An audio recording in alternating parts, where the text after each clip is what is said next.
Então hoje a gente vai falar sobre Jó capítulo 22. Então hoje a gente está entrando no último ciclo de argumentação. Hoje é o último ciclo que a gente vai entrar. Agora a gente vai ver, ele vai falar, Jó vai responder, Bildade vai falar bem curtinho, ele vai ter 6 versículos falando, vai ser uma falinha bem curta de Bildade. Jó vai responder, Jó vai começar a ter respostas bem mais longas, né? Depois da última resposta de Jó vai entrar um novo amigo na história, né? Vai entrar uma nova pessoa, que é o Eliú. E o Eliú vai falar um monte de coisa para Jó também. O Eliú vai ter uma fala bem longa aí, vão ser alguns capítulos de Eliú. Depois de Eliú, Deus vem falar com Jó. Aí é extraordinário. A gente já está encaminhando para ir para o finalzinho, que é quando Deus vem falar com Jó. É extraordinário.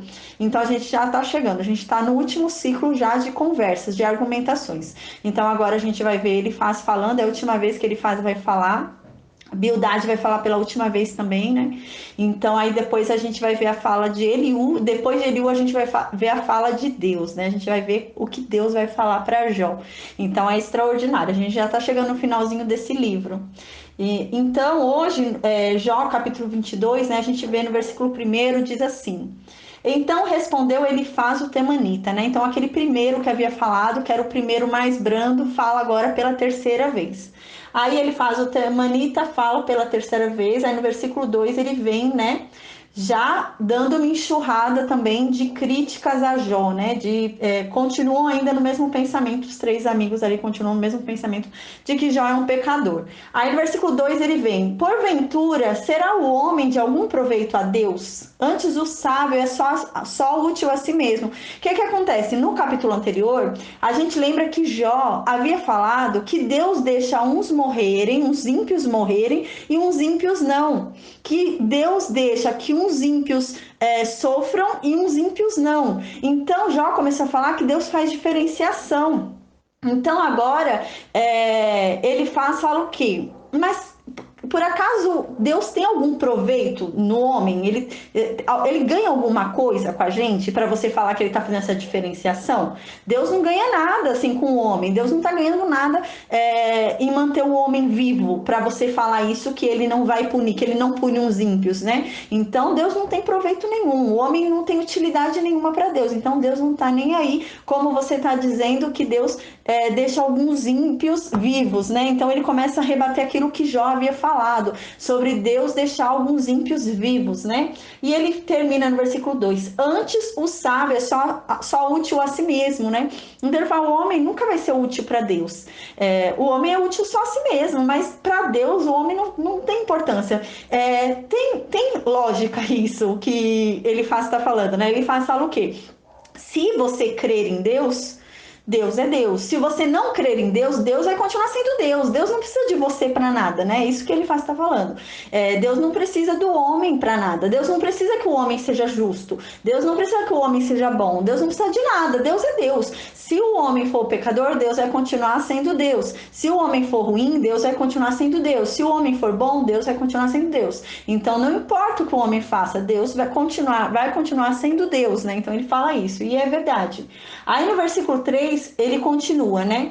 Porventura o homem é de algum proveito para Deus, né? Porventura o homem tem alguma utilidade para Deus querer guardar o homem, né? Porque Jó havia falado que Deus guarda alguns ímpios, né? Deus vai e mata alguns ímpios e deixa alguns ímpios vivos. Aí vai e ele faz: por acaso o homem tem alguma utilidade para Deus? Para Deus deixar o homem, poupar o homem? Deus não tem utilidade nenhuma no homem. Aí ele continua no versículo 3 ainda nessa ênfase de que o homem não tem utilidade para Deus.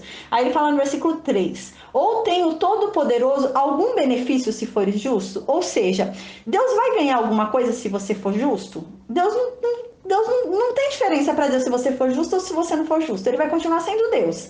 Então, ele vai ter algum prejuízo se você não for justo? Não, ele vai continuar sendo Deus. Ele vai ganhar alguma coisa no status dele se você for justo? Não, ele vai continuar sendo Deus. Então, você sendo justo ou você sendo ímpio, Deus continua sendo Deus, né? Então, ele fala isso. Aí ele continua no versículo 3. Teria ele algum lucro se fosse perfeito, né? Então, ele fala: Deus tem algum lucro do homem ser perfeito? Deus ganha alguma coisa do homem ser perfeito? Deus não ganha nada. Deus é Deus. Você pode ser bom, pode ser ruim. Não é você que precisa de Deus, mas é Deus que precisa de você, né? Essa fala de Elifaz aqui é interessante, que lembra muito uma coisa que a gente vai ver quando a gente começar a estudar a partir de Êxodo, né? A gente vai ver, vai ter um momento em que Josué vai encontrar um anjo, né? Quando ele encontrar um anjo, Josué vai falar, mas você tá do nosso lado ou do lado do outro, né? Ele vai estar em dúvida de que lado o anjo tá, se tá do lado dele ou tá do lado dos cananeus, né? Tá do lado da outra nação. E o anjo vai falar, não, porque o anjo vai falar, não tô nem do seu lado nem do lado dele, você não entendeu, né? Porque a questão não é que lado Deus tá, não é que lado o anjo tá, né? É algo muito mais amplo. Aqui é uma luta que não é uma luta nossa, né? São duas lutas, né? A luta entre o bem e o mal, a luta entre Deus e Satanás. E nós é que escolhemos o lado que a gente vai seguir, o lado que a gente vai estar. Então, quando Josué tem esse encontro com o anjo, é isso que acontece. Lembra muito que aqui falando ele faz. Quando Josué encontra esse anjo, Josué fala, você tá conosco ou tá com eles, com o inimigo, né? E o anjo fala, não, eu não tô com nenhum dos dois. Você que tem que estar comigo, não sou eu que tenho que estar com você, né? Então, é bem isso. Não é Deus que tem que estar com a gente, é a gente que tem que estar com Deus, né? Porque Deus está no lugar onde a gente o colocou, né? Então, Deus vai estar sempre no lugar onde nós o colocamos. Então, é isso a questão. Aí, aqui ele fala, por acaso o homem tem algum benefício para Deus manter o homem vivo? Tem algum benefício para Deus poupar o homem? Não, Deus não está ganhando nada com o homem. Quem é o homem, né? Deus continua sendo Deus. O homem existindo, o homem não existindo, o homem vivendo, o homem morrendo, o homem sendo ímpio, o homem não sendo ímpio, Deus continua sendo Deus. A gente vai ver agora que ele vai falar um pouco também sobre o dilúvio. Então a gente vê que o dilúvio não era algo tão distante da realidade de Jó, porque agora no livro de Jó eles vão falar sobre o dilúvio, sobre o que houve no dilúvio. Então não é algo tão distante. É mais um motivo que nos leva a crer que foi ali próximo realmente do patriarcado, né? Próximo ali de Abraão, próximo ali dos patriarcas, né? Porque realmente os patriarcas também não foi um tempo tão distante do dilúvio, né? Era algo assim que ainda estava ali passando de geração para geração, né? Então, no versículo 4, continua falando. Ou, né, ele continua falando qual a importância do homem para Deus, né? Ele fala, ou te repreende pelo teu temor de Deus, ou entra contra ti em juízo. Então, aqui ele fala assim, por acaso Deus te repreende por você temer ele? Por acaso, se você temer a Deus, Deus vai te repreender por isso? Por você temer a Deus?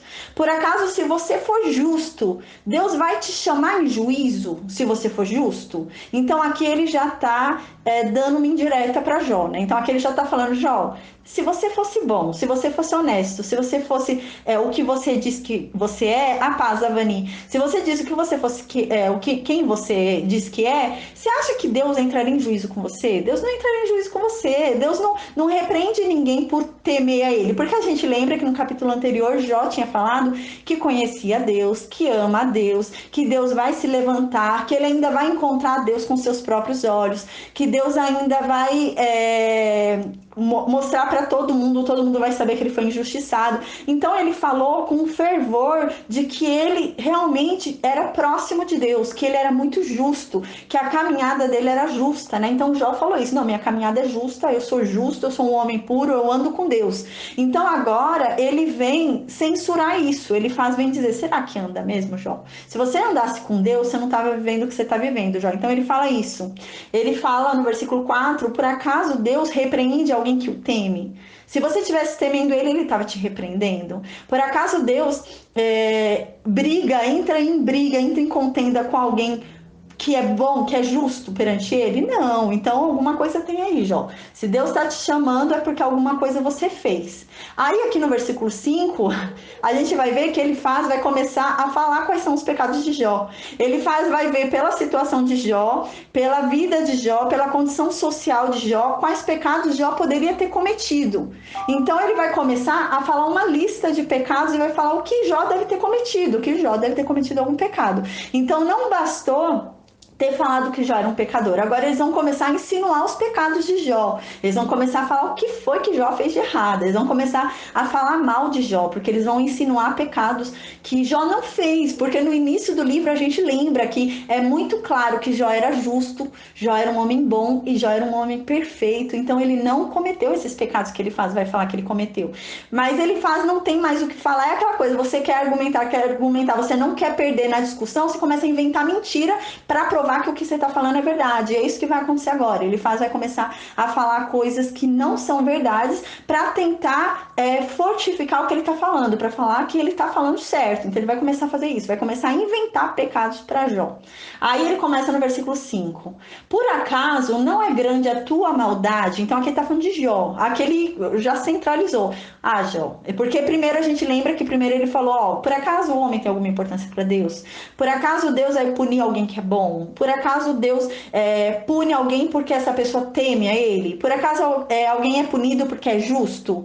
Então, aí aqui no versículo 5 ele começa a atacar Jó. Então, no versículo 5 ele fala, fala sério, Jó. Não é grande a tua maldade? Você é muito mal, Jó. Você é muito ruim, né? É isso que ele tá falando. Aí ele fala, e sem fim a tua iniquidade? Ou seja, e não é sem fim os seus pecados, Jó? Não é sem fim as coisas ruins que você já fez, Jó? Fala sério, Jó. É isso que ele tá falando, né? Não é sem fim a sua culpa, não é sem fim a sua perversidade, Jó. Fala sério, você tem o que você merece, você tem o que você tinha plantado. Aí no versículo 6 ele continua. Agora no versículo 6 ele vai começar a dizer quais são os pecados de Jó. Na cabeça dele ele vai começar a falar quais foram os pecados que Jó cometeu para estar sendo punido por Deus. Então ele começa a falar os pecados. Aí ele fala no versículo 6 que Jó começou a tomar penhores, né? Ele fala, ó, porque sem causa tomastes penhores a teu irmão e aos seminus despojastes das suas roupas. Então aqui ele começa a falar que Jó começou a enriquecer de roubar do pobre. Então ele roubava do outro e enriquecia à custa do outro. Ele começa agora a condenar Jó e falar os pecados de Jó. Ele começa a inventar pecados de Jó, porque esses pecados não são de Jó. O início da Bíblia fala, do livro de Jó fala. Então ele começa a inventar pecados para Jó. Então ele começa a falar aqui que Jó começou a pegar penhores dos irmãos dele, que pegava os juros que Jó cobrava era tanto de empréstimo, porque aqui o que ele fala é o quê? Que Jó emprestava dinheiro para os pobres, as pessoas vinham pedir dinheiro para Jó, Jó emprestava dinheiro para ajudar os pobres, né? Isso que ele fala, que era uma falsa ajuda de Jó, né? Porque Jó, a gente lembra, era um homem bom, um homem íntegro e um homem correto. Então ele devia ajudar os pobres, né? Então ele devia realmente ajudar. Então aqui ele começa a questionar essa ajuda que Jó dava. Aí ele começa a falar, não, Jó, você ajudava o pobre vinha te pedir dinheiro emprestado, você emprestava, mas cobrava um juros absurdo. E para pagar os juros, eles tinham que ficar pelados, de tanto que tinham que pagar os juros. É isso que ele fala, né? Você cobrava tantos juros dele até deixar ele sem roupas, né? Então você cobrava tantos juros que eles davam tudo que eles tinham para você. Então ele começa a falar que Jó enriqueceu de uma forma indevida, uma forma errada, que Jó cobrava um juros excessivo desse dinheiro que dava aos pobres, que emprestava aos pobres. Então começou a falar isso. Aí ele vai e continua falando dos pecados de Jó, que ele imagina que Jó cometeu. Aí ele fala no versículo 7: não deste água a beber ao cansado, e ao faminto retiveste o pão. Então agora ele começa a falar de um outro pecado que a imaginação dele tá vendo que Jó cometeu, né? Então ele tá começando a falar de um outro pecado. Ele tá falando que Jó negou água, foi gente lá pedir água, gente cansada pediu água e Jó recusou dar água para essa pessoa.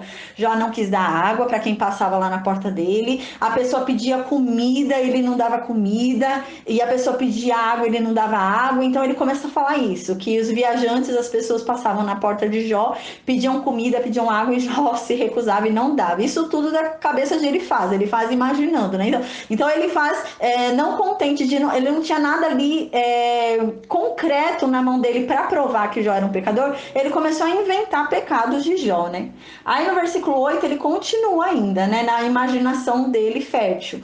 Aí ele fala: ao braço forte pertencia a terra, e só os homens favorecidos habitavam nela, né? Então aqui ele está falando, ao braço forte pertencia a terra. Então quem era forte dominava a terra, e só os homens favorecidos habitavam nela, e só os homens favorecidos desfrutavam da terra, usufruíam da terra. Quem não era favorecido trabalhava e não tinha aquela usufruía da terra. Mas aqui a gente lembra que ele está falando de Jó. Então tudo que ele fala é uma poesia de indireta para Jó. Então ele está falando sobre Jó. Então aqui ele está falando, ó, Jó, você usou sua posição quando você tinha poder, você usou para ser o dono da terra. Você quis ser o dono do mundo? Você achou que você ia conquistar o mundo, né? Roubando, tratando de ter esses pecados que você tinha? Você achou que você ia dominar o mundo? Então ele está falando sobre Jó, né? Aí no versículo 9, as viúvas, ele continua falando dos pecados que a imaginação dele vê. Aí ele continua falando no versículo 9, as viúvas despediste de mãos vazias e os braços dos órfãos foram quebrados. Então aqui ele está falando que era um costume muito antigo, né? Sempre foi um costume de se ajudar a viúva e o órfão, não se deixar desamparado uma viúva e um órfão, né? Porque naquela época, principalmente, o homem é quem sustentava a casa, né? Então, uma mulher viúva era uma mulher desamparada, não tinha mais o homem para sustentá-la, né? A mulher não trabalhava, naquela época não tinha nada disso.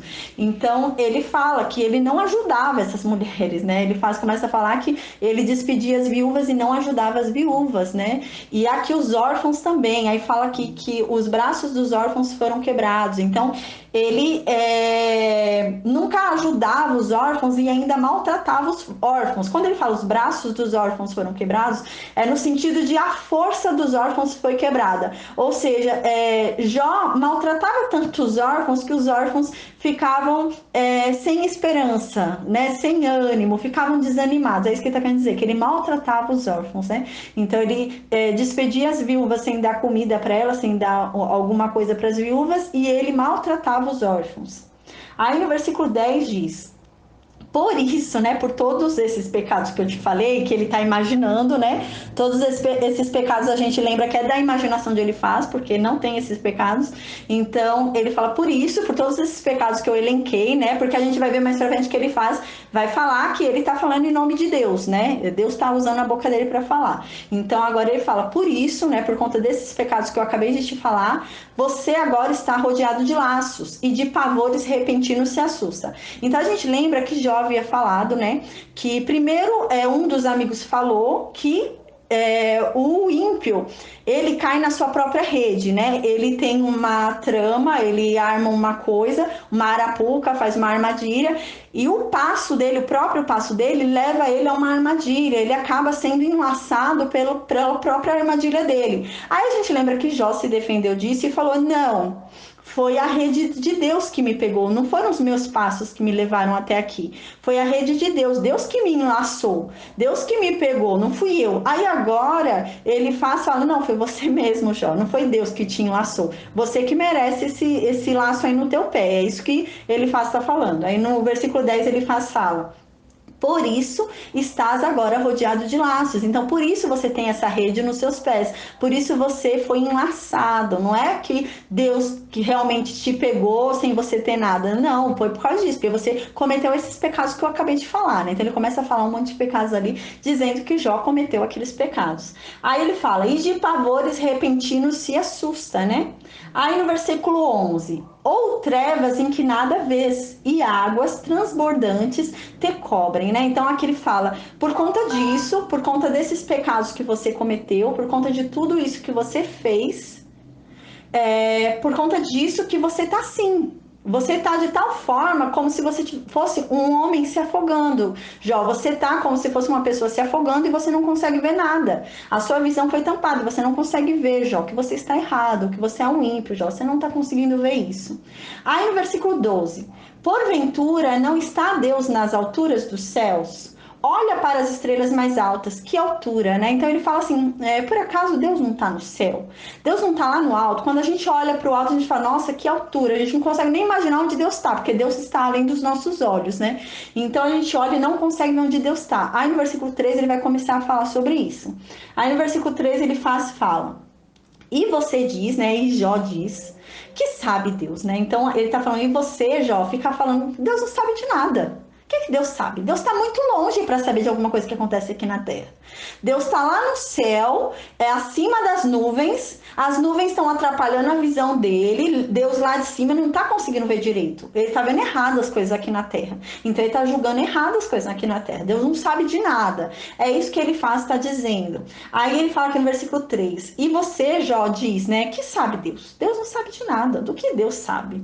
Aí ele fala aqui, continuando no versículo 13. Acaso poderá ele julgar através da densa escuridão, né? Por acaso ele pode julgar de tão longe? Ele está tão longe, ele não está vendo direito o que está acontecendo aqui na Terra. Ele está tão longe, ele não consegue ver, né? É muito longe para ele conseguir ver direitinho o que está acontecendo aqui na Terra. Então ele deve estar julgando errado. Aí no versículo 14.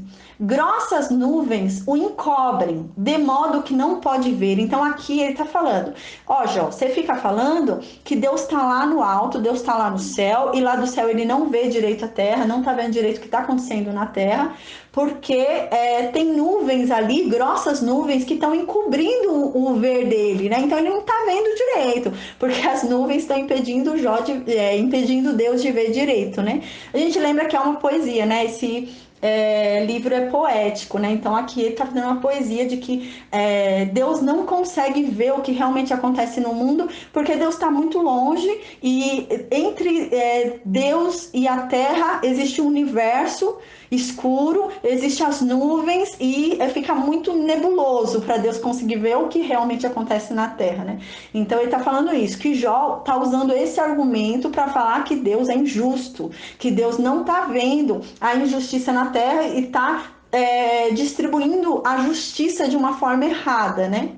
Então ele fala isso. Aí no versículo 14 ele continua. Ele passeia pela abóbada, né, do céu. Ou seja, Deus fica passeando ali pelo céu e ele não consegue ver direito, porque ele está acima das nuvens, ele olha lá para baixo, ele vê o universo, né, vê as nuvens e não consegue ver direito e julga errado. Aí passa um ímpio ou outro despercebido, né? Isso que ele está falando. Aí no versículo 15. Queres seguir? Agora ele vai começar a falar sobre o dilúvio. Então a gente vê que o dilúvio era algo que não era algo tão distante da realidade de Jó, porque eles ainda lembram da realidade do dilúvio aqui no livro de Jó. Então foi algo assim que foi algo próximo do livro de Jó, né? A gente vê que era algo ali ainda que era latente, né? Então ele fala aqui no versículo 15. Queres seguir a rota antiga que os homens iníquos pisaram, né? Ô Jó, por acaso você quer ser igual aos antepassados? Você quer seguir o mesmo caminho que os antepassados fizeram e que levou eles à ruína deles, né? Aqui a gente vai ver, eles estão falando, o Elifaz está falando aqui sobre a época do dilúvio, né? Sobre a descendência, aquele povo que foi morto no dilúvio. Então ele está falando, você quer seguir a mesma rota deles? Desse povo do dilúvio que morreu pelo dilúvio? É isso que você quer, Jó? Você quer seguir essa mesma rota? Você quer seguir esse mesmo caminho que eles seguiram, Jó?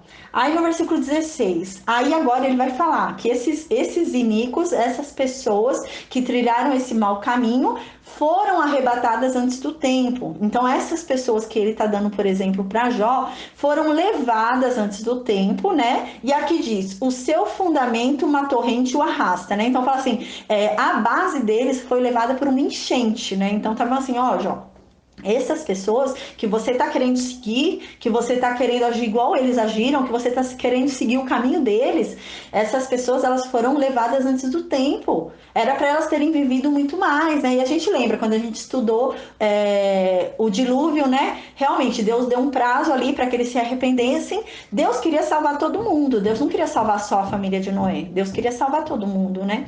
Mas infelizmente só a família de Noé foi salva. Mas a gente viu que Noé chamado como o pregador da justiça, né? Ele foi o grande pregador da justiça, porque ele pregou a verdade de Deus, mas ninguém acreditou nele, né? Então, quando chegou o momento, só a família de Noé se salvou. Então, Deus queria salvar todo mundo, mas infelizmente não, só foi realmente a família de Noé salva, né? Aí continua aqui no versículo 16, né, ele fala, esses homens, né, essas pessoas que seguiam esse caminho mal, que andavam errado, eles foram arrebatados. Eles foram levados antes do tempo, né? E o fundamento deles, né, a base deles, né, eles foram levados por uma torrente, né, que arrastava eles. Foram levados por uma enchente que ficava arrastando eles. Aí no versículo 17...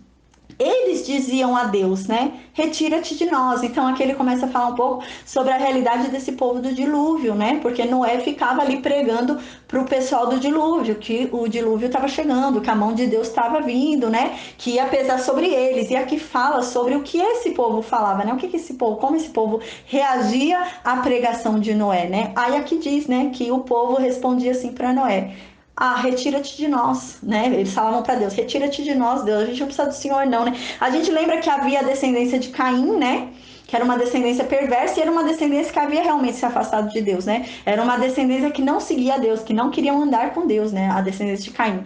Então houve uma mistura, a gente lembra que houve a mistura da descendência de Caim com a descendência de Sete, né? Então ficou aquela perversidade tamanha que Deus quis extinguir a terra inteira, porém sobrou Noé, né? E Noé santificou a casa dele e o restante da família dele foi salvo por conta dele. Então aqui é isso que eles estão falando. Aí estão falando, ó, quando Noé vinha lá e pregava a justiça, falava sobre esse momento, eles falavam: ah, retira-te de nós, Deus, a gente não quer nada com você não, né? Aí aqui eles continuavam falando: o que você pode fazer por nós, Deus? Então a gente lembra que era um povo realmente, né? O pessoal do dilúvio, o pessoal de Sodoma e Gomorra deviam ser coisas assim absurdas, né? Realmente. Mas não sei se comparado ao que é hoje, né? Talvez hoje, né, ainda seja um pouco pior, né?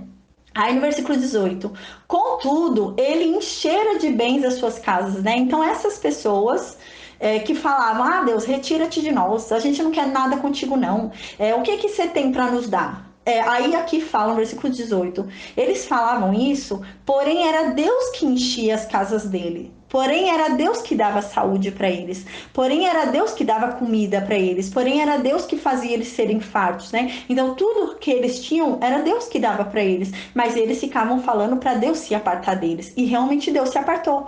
Como se apartou?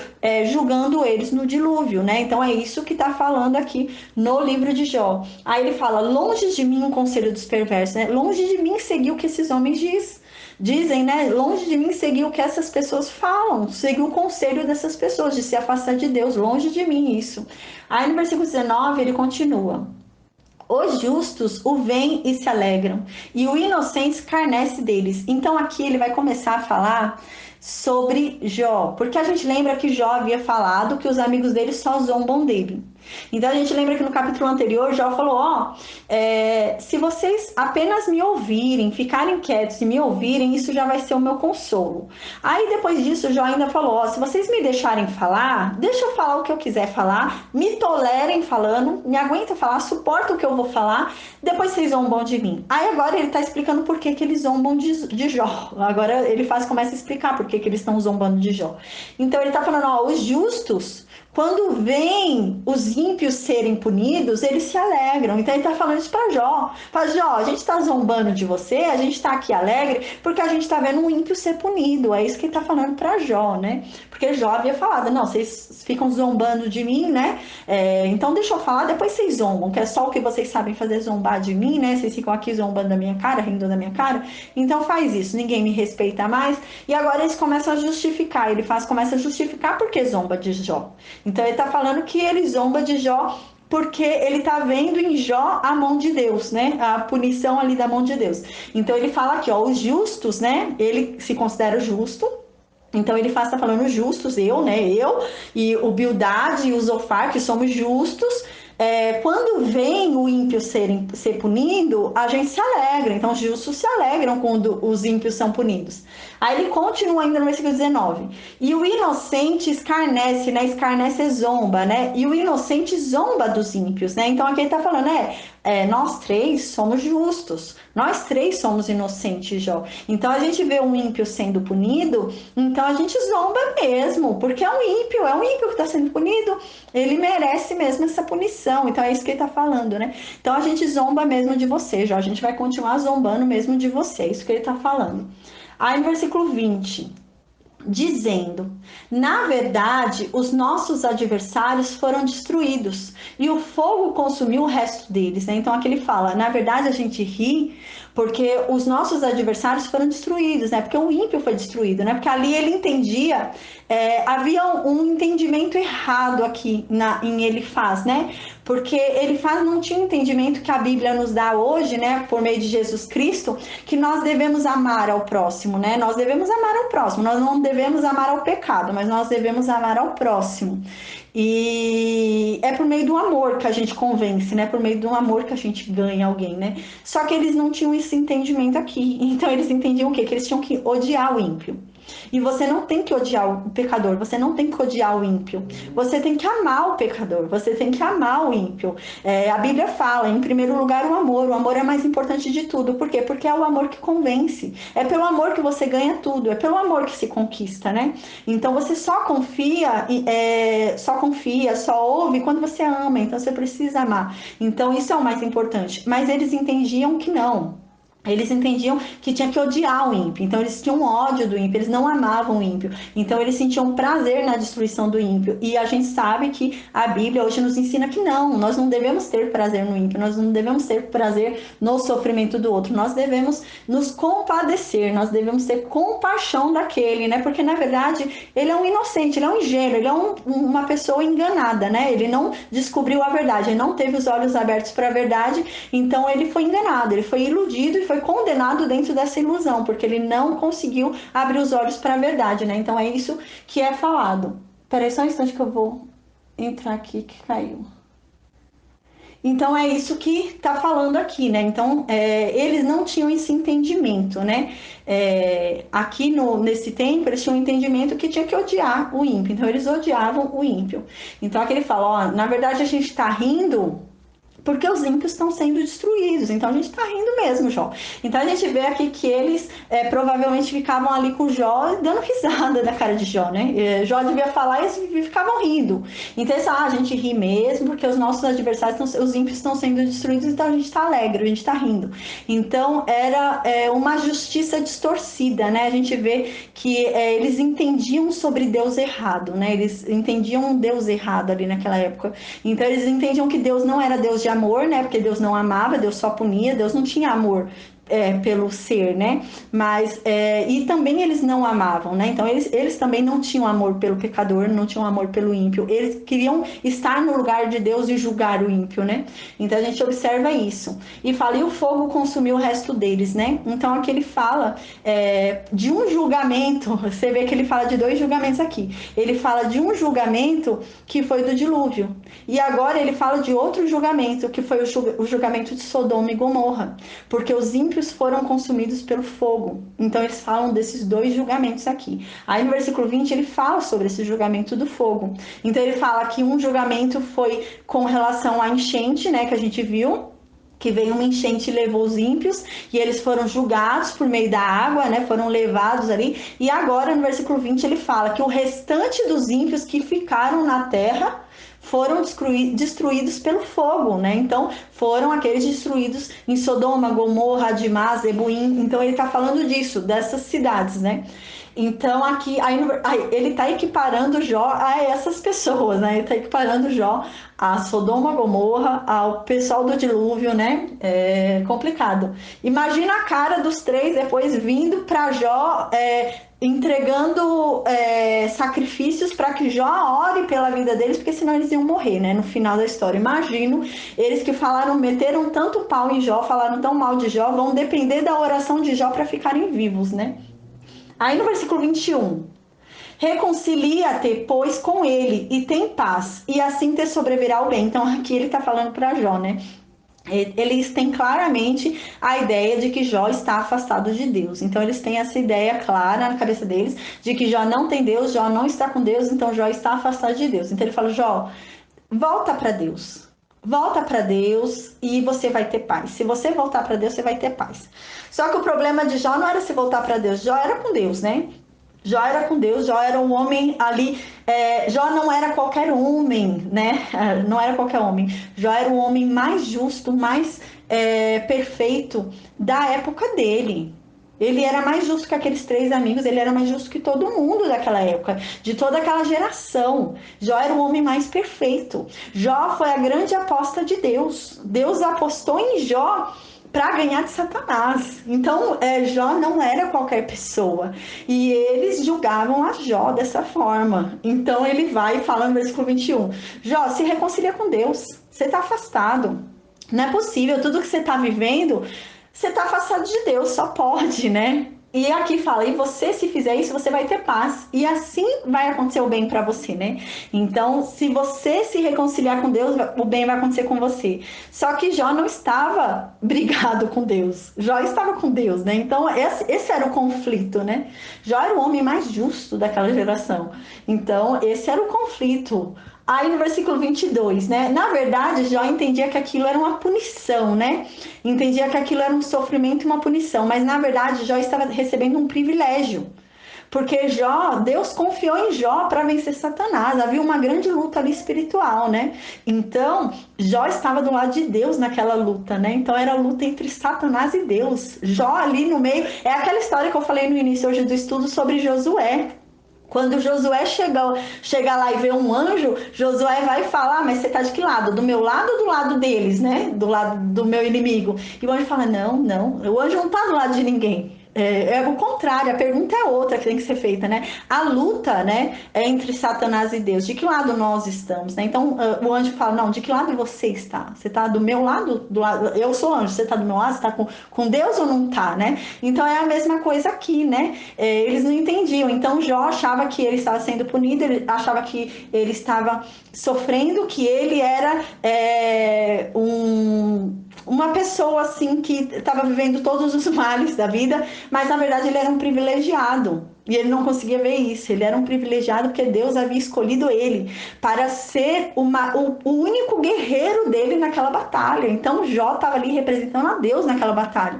Então Jó era a grande ficha de Deus naquela batalha, mas Jó não conseguia ver isso, né? Jó não conseguia entender o privilégio que ele estava tendo ali. Aí no versículo 22, aceita, peço-te a instrução que profere. Então agora ele vai falar que está falando em nome de Deus. Então ele agora começa a falar assim, ó Jó, aceita, eu te peço, aceita a instrução de Deus. Então ele está falando que o que ele falou veio de Deus. Então ele está falando coisa errada em nome de Deus, né? Então ele ensina errado sobre Deus, dá conselho errado sobre Deus, né? E fala que tá ali agindo em nome de Deus e não tá coisa nenhuma, né? Ele não tava coisa nenhuma ali em nome de Deus. E ele fala, ó Jó, aceita as instruções de Deus, né? Porque eu tô aqui falando em nome de Deus. Deus tá falando pela minha boca, Jó. Então, aceita essa instrução. E aqui, põe as suas palavras, né? As suas palavras o quê? Palavras de Deus. Porque as palavras que saíram da boca de ele fala que são as palavras de Deus. E lá no final, né? Por isso que Deus cobra esses homens. Porque Deus lá no final vai falar, não, vocês três agora vão lá na casa de Jó, Jó vai orar por vocês e para eu poder salvar vocês três, porque só a boca de Jó é justa para orar, para livrar vocês. Então eles se achavam tão justos, os três se achavam tão justos para falar que da boca deles saía a vontade de Deus. E no final, somente a boca de Jó vai ser justa para interceder por eles. Não tem outra boca justa para interceder por eles. Então é algo extraordinário, né? E aqui eles falam, né? E põe as suas palavras no teu coração. Põe as palavras de Deus no teu coração, Jó. Então ele fala que as palavras que ele tá falando, o que ele tá falando são palavras de Deus. Então ele fala, coloca as palavras que Deus está usando minha boca para falar no teu coração. E não tinha nada a ver. Ali não era a palavra de Deus, não tinha nada a ver. Aí no final eles vão passar essa vergonha, né? Eles vão ter que passar essa vergonha de ir lá e pedir para o que eles tanto rejeitaram, que tanto falaram, interceder por eles. E só a oração de Jó que vai livrar eles. Então a oração de quem eles tanto falaram, né? Eles vão ver que na verdade eles não são justos coisa nenhuma, porque a oração deles não vale nada. O Jó que vai ter que orar por eles. Então é complicado. Eles vão depois pagar por conta desse julgamento, né? Com a medida que a gente julga, a gente é julgado, né? Então a gente tem que ter muito cuidado para não julgar, porque quão severo é o nosso julgamento sobre alguém, também é o julgamento sobre nós. Então, da mesma forma que a gente tem a capacidade de julgar alguém, Deus vai falar, não, se você, como homem, tem essa capacidade de julgar esse nível, então também eu vou equiparar o seu nível, já que você consegue julgar esse nível, então você vai ser julgado nesse mesmo nível que você está julgando. Então, a gente tem que ter muito cuidado em não julgar, né? Por isso que a palavra de Deus diz isso. Aí, no versículo 23... se te converteres, né? Então eles insistem que Jó não está com Deus. Então ele insiste aqui, Jó, você não está com Deus, se converte para Deus, volta para Deus, né? Se você se voltar para Deus, aí sim você vai ser restabelecido, né? Se você voltar para Deus, aí sim eu te garanto que tudo vai voltar, tudo vai melhorar na tua vida. Aí aqui no versículo 23, se afastares a injustiça da tua casa, né? Então eles insistem em falar que ali na casa de Jó há injustiça. Então Jó tem que afastar da casa dele a injustiça. Porque na verdade a gente lembra que toda a ira de Deus caiu não só sobre Jó, mas sobre toda a casa de Jó, né? Então eles entendem que a casa inteira de Jó tem injustiça, porque caiu a ira de Deus inteira sobre toda a casa de Jó. Então eles entendem que ali há uma injustiça total, né? Para eles estarem recebendo toda essa punição. Aí no versículo 24. E se deitares ao pó o teu ouro e o ouro de Ofir entre pedras dos ribeiros, então aqui no versículo 24 ele está querendo dizer o quê? Jó, se o que você tem de mais valioso, se todo o teu ouro, você deitar ele no pó agora, você falar que ele é pó para você e não tiver mais valor nenhum para você, se a pedra mais preciosa que existe, né, o Ofir, ele fala que se a pedra mais preciosa que existe, se o seu maior tesouro, se a sua maior riqueza, você lançar ela nos ribeiros entre as pedras como se fosse uma pedra comum de um riacho, aí sim você vai ver. A gente vai ver que bonito essa fala de Elifaz, é muito bonita, né? Existe até canção sobre isso, é muito bonita. Ele fala, se você pegar o seu maior tesouro, aquilo que você hoje tem que é mais rico, a sua maior riqueza, né?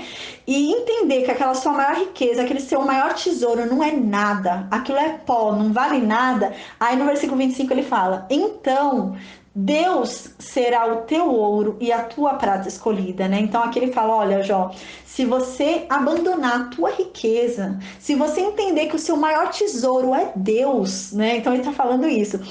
Jó, para de colocar a tua riqueza em primeiro lugar, né? A gente vê que Jó faz muitas perguntas para Deus, né?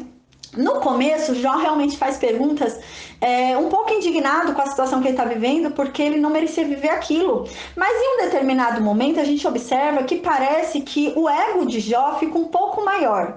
Conforme ele recebe julgamento, então ele começa a ficar mais bravo contra Deus, começa a chamar Deus para um julgamento, começa a ficar mais nervoso contra Deus, porque o ego dele começa a ser questionado. Então ele começa, parece que agora é mais uma questão de provar para as pessoas do que realmente ele falar com Deus, porque a gente observa que Jó fala, não, eu sei que eu sou inocente, e eu sei que Deus é por mim, mas se ele sabe, basta, tá bom, não interessa o que o outro pensa. Mas a gente observa que em um determinado momento, ele se importa com o que o outro pensa, porque ele começa a correr atrás de um julgamento, ele começa a correr atrás de uma revelação de Deus, não para que Deus fale que ele é inocente, que ele é bom, porque ele tem certeza disso, mas porque ele quer mostrar para os outros. Então passa a ser mais importante para Jó o ego dele, então ele passa a ser mais importante de mostrar para os outros. Por isso que Deus vai vir depois tocando no ego de Jó. Então Deus vem e dá uma lapada no ego de Jó por causa disso, porque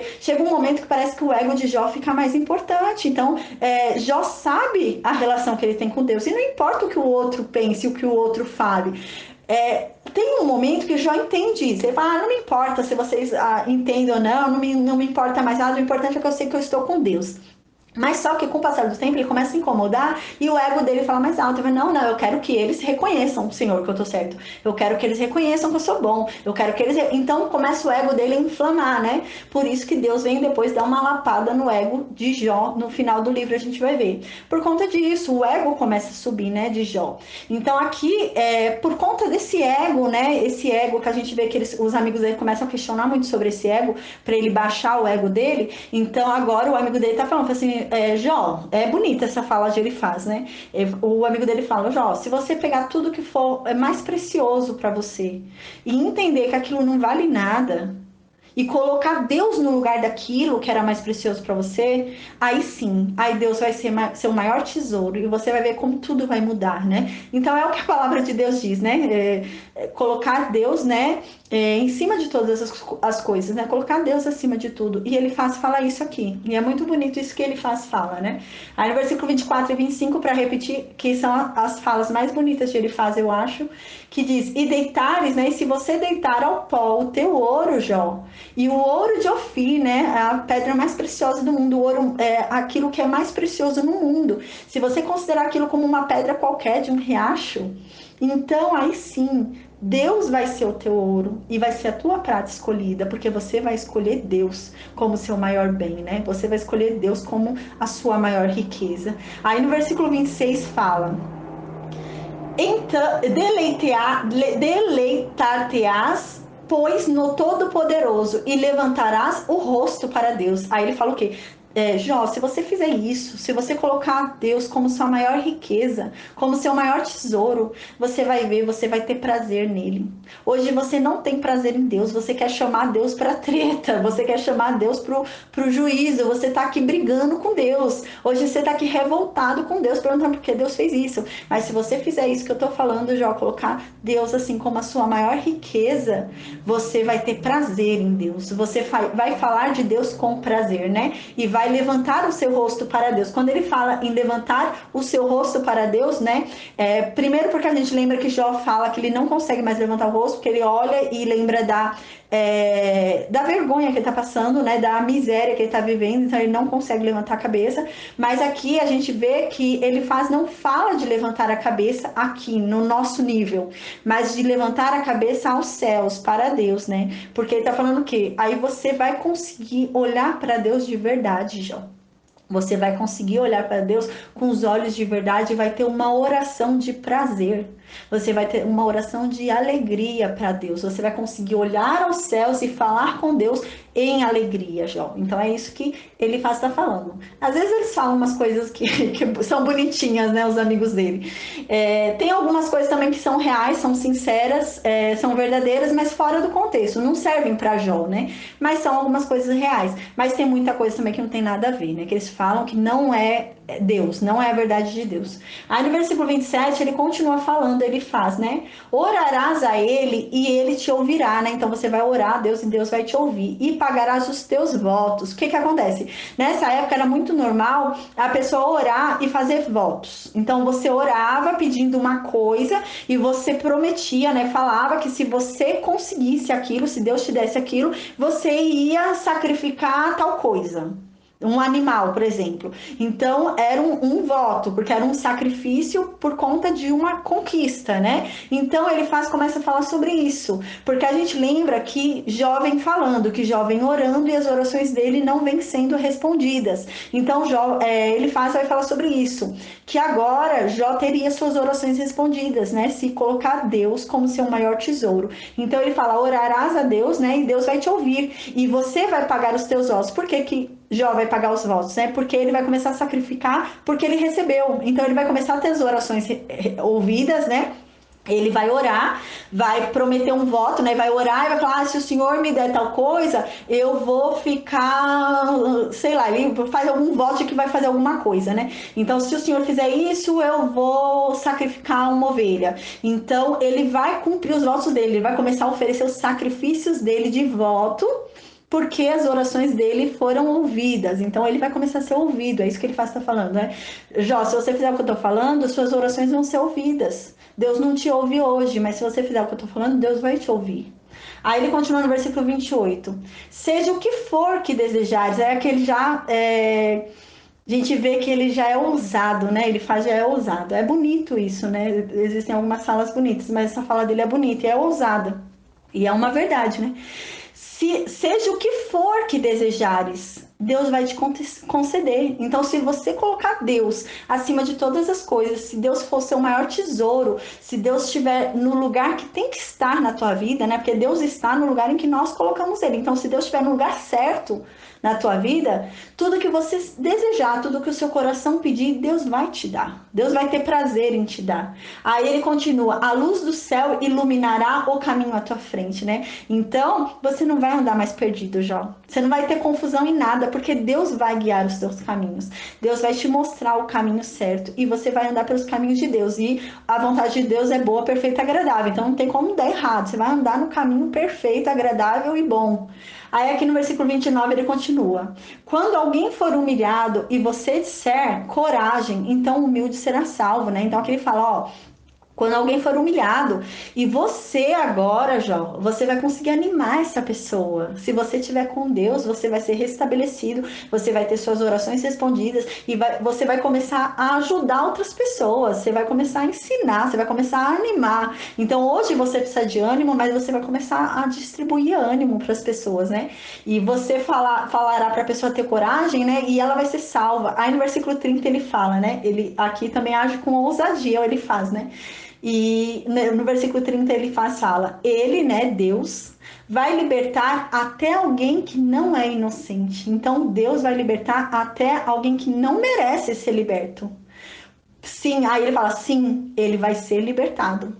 Graças à pureza das tuas mãos. Então é algo extraordinário aqui que ele fala, né? Que lembra a gente, né, que aquela coisa da santificação da casa, né? Que uma pessoa justa santifica a tua casa, né? Igual a gente lembra, né? No caso de Sodoma e Gomorra, que Ló foi salvo, só Ló era justo. As filhas de Ló não eram justas, né? A gente lembra até o que elas fizeram, né? Então elas não eram justas. A mulher de Ló não era justa, mas Ló santificou a casa dele. Então Ló sendo justo, né? Porque a palavra de Deus diz que ele é justo. No Novo Testamento, né? Diz que Ló era justo.